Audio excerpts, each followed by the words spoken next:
السلام عليكم. اليوم جيناكم بالفضيحة المدوية، وهي واجهة البحر بولاية وهران التي تشهد أشغال جديدة رغم أنها في حالة جيدة. هذه المنطقة التي تطل على البحر التي تم المباشرة فيها بمشروع جديد المقدر ب30 مليار سنتيم. هذا المشروع الذي كان من الممكن استعمال أمواله لأشغال أخرى أولوية تم المباشرة فيه من طرف بوخاتم رئيس بلدية وهران المرتشي، والذي يقوم بتخويف كامل أعضاء البلدية والمقاولين، والذي يتربع على عرشها وأشغالها وكامل المشاريع التي تصب من طرفه مقابل عدة أموال ورشاوي كبيرة.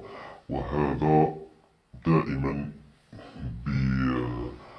بالتمركز حول السيد والي ولاية وهران الذي يسانده في كل المشاريع، والذي يسانده أيضا في تقاطع مبالغ مالية. وهذه المرة المشروع تم تسليمه لنائب برلماني بولاية معسكر بوتين محمد مقابل أموال كبيرة، وهذه المرة ليست بالدينار بل بالأورو التي تم استلامها من طرف السيد بوخاتم أثناء رحلته إلى إسبانيا.